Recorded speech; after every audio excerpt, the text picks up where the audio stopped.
नमस्कार। मैं महेश चंद Meena, associate professor भूगोल, बाबू शोभाराम राजकीय कला महाविद्यालय अलवर।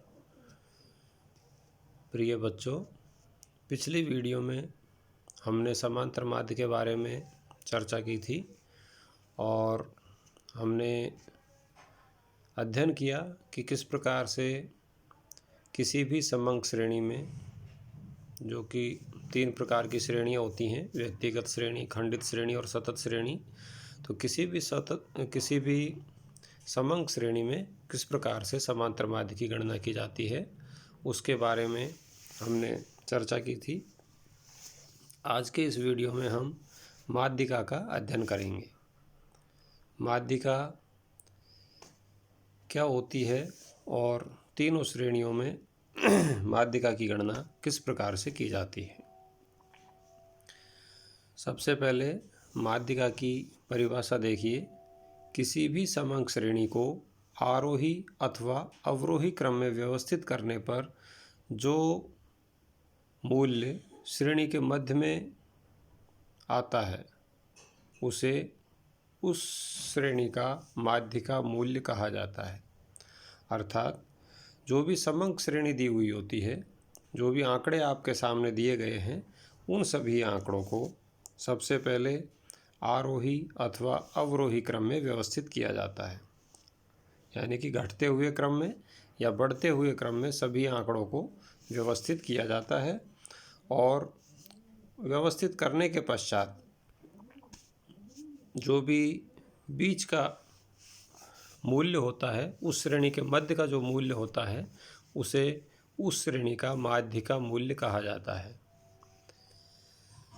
जैसे सबसे पहले हम देखते हैं व्यक्तिगत श्रेणी कि व्यक्तिगत श्रेणी में एक उदाहरण दिया गया है। यहाँ पर व्यक्तिगत श्रेणी का एक उदाहरण है 4, 6, 8, 2, 5, 3, 1, 12, 18, 20, 19, 21। तो इन सभी आंकड़ों का माध्यिका मूल्य आपको ज्ञात करना है। इस श्रेणी का माध्यिका मूल्य आपको ज्ञात करना है। तो सबसे पहले हम इस श्रेणी को आरोही क्रम में व्यवस्थित करते हैं, अर्थात बढ़ते हुए क्रम में इस श्रेणी को व्यवस्थित किया जाता है। तो जो ऊपर जो श्रेणी दी थी उसको आरोही क्रम में व्यवस्थित करने के पश्चात हमने प्राप्त किया 1, 2, 3, 4, 5, 6, 8, 12, 18, 19, 20, 21। तो ये श्रेणी को आरोही क्रम में व्यवस्थित करने के पश्चात इस प्रकार से हमारी ये जो श्रेणी है वो हमें प्राप्त होती है। अब इस श्रेणी का आपको माध्यिका मूल्य ज्ञात करना है। तो माध्यिका मूल्य ज्ञात करने का जो सूत्र है वो है माध्यिका, अर्थात m बराबर n+1/2। m बराबर n+1/2वां पद, अर्थात इस नंबर पर जो भी मूल्य है वो हमारा माध्यिका मूल्य है। यहाँ पर n अर्थात समांक कुल कितने हैं? कुल 12 समांक हैं और वो जो संख्या है n की संख्या इस सूत्र में रखने के पश्चात जो माध्यिका है, माध्यिका बराबर 12+1/2 अर्थात 6.5वां पद। तो ये आपका माध्यिका का पद है कि इस नंबर पर जो भी आपका मूल्य रखा हुआ है वो मूल्य इस श्रेणी का माध्यिका मूल्य कहलाता है।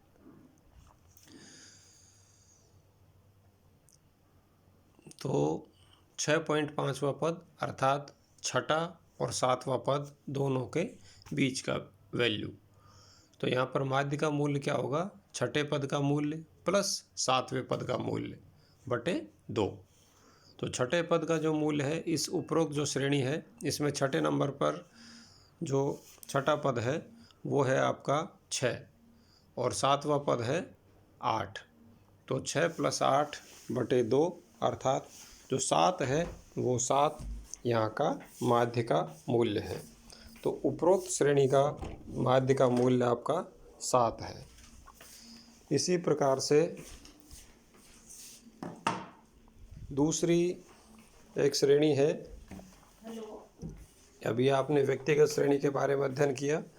अब माध्यिका को हम खंडित श्रेणी में ज्ञात करते हैं कि खंडित श्रेणी में किस प्रकार से माध्यिका को ज्ञात किया जाता है। तो एक आपके सामने एक उदाहरण दिया गया है जिसमें एक तरफ आपके मूल्य दिए गए हैं, दूसरी तरफ आपकी आवृत्ति दी गई है। मूल्य है 10, 15, 20, 25, 30, 35, 40, 45, 50 और 55 और आवृत्तियाँ यहाँ पर दी गई हैं इन संबंधित मूल्यों की 8, 7, 9, 14, 18, 10, 12, 15, 20, 17। तो इस उदाहरण की सहायता से आपको खंडित श्रेणी में माध्यिका ज्ञात करनी है। सबसे पहले इस टेबल में एक और अपन कॉलम तैयार करते हैं जिसे कहते हैं संचयी आवृत्ति अर्थात CF क्यूमुलेटिव फ्रीक्वेंसी। तो इधर इस टेबल में आप देखिए यहाँ पर मूल्य और आवृत्ति आपने प्रदर्शित कर दी। आवृत्ति अर्थात फ्रीक्वेंसी और संचयी आवृत्ति क्यूमुलेटिव फ्रीक्वेंसी। तो आवृत्तियों का जो योग है वो हो गया आपका n। तो n यहाँ पर आ रहा है n बराबर 130। अब संचयी आवृत्ति कैसे ज्ञात करनी है इसको आप देखिए। पहला जो मूल्य है उसकी आवृत्ति 8 है और उसकी संचयी आवृत्ति भी 8 है। अब इस जो पहले मूल्य की जो आवृत्ति 8 थी, इसी में अगले मूल्य की जब आवृत्ति को जोड़ देंगे तो संचयी आवृत्ति हो गई 8 + 7 15। अब 15 में 20 की आवृत्ति को जोड़ देंगे यानी कि 9, तो 15 + 9 24।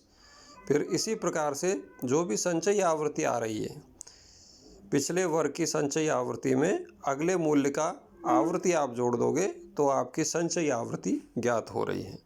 तो इस प्रकार से एक अलग टेबल के अंदर एक अलग लाइन एक अलग कॉलम बन जाएगा जिसमें आप संचयी आवृत्ति को प्रदर्शित करते हो।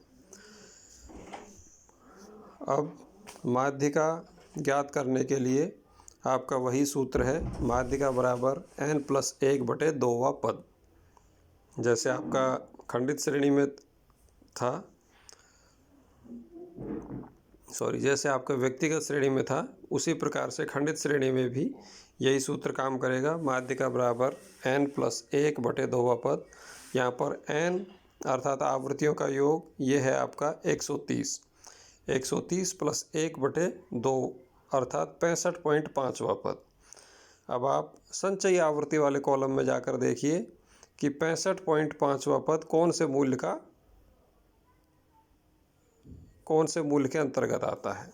जैसे संचयी आवृत्ति के कॉलम में अपन देख रहे हैं शुरू से 8, 15, 24, 38, 56। तो 56 की जो वैल्यू है यहाँ तक आवृत्ति आ रही है आपकी 56 तक। तो 56.1 से लेकर आगे 66 तक की जो भी आपका माध्यिका मूल्य आता है वो सभी आएंगे आपके 35 के अंतर्गत। तो माध्यिका जो मूल्य है, माध्यिका मूल्य इस श्रेणी में आपका आएगा 35, क्योंकि 35 की संचयी आवृत्ति 66 है। तो जो भी आपका ये माध्यिका आ रही है, माध्यिका यानी कि 65.5वां पद, ये 65.5वां पद अर्थात 66 से नीचे है 65.5वां पद। और ये जो आवृत्ति है, ये जो संचयी आवृत्ति है, ये आपकी है 35 की, मूल्य 35 की आवृत्ति है, इसलिए माध्यिका मूल्य है आपका 35। तो इस प्रकार से व्यक्तिगत श्रेणी और खंडित श्रेणी में माध्यिका मूल्य को ज्ञात किया जाता है। सूत्र दोनों में समान है, m बराबर n + 1/2वां पद। श्रेणी व्यक्तिगत और खंडित दोनों में ज्ञात करने का लगभग एक जैसा ही तरीका है। व्यक्तिगत श्रेणी में सबसे पहले आपको आरोही और अवरोही क्रम में व्यवस्थित करना है और उसके पश्चात सूत्र लगाना है। उसी प्रकार से खंडित श्रेणी में आपको संचयी आवृत्ति के कॉलम बनाना है और फिर से वही सूत्र लगाना है। तो इस प्रकार से व्यक्तिगत और खंडित श्रेणी में माध्यिका ज्ञात की जा सकती है। आगे सतत श्रेणी में माध्यिका कैसे ज्ञात की जाती है उसको हम अगली वीडियो में उसके बारे में चर्चा करेंगे। धन्यवाद।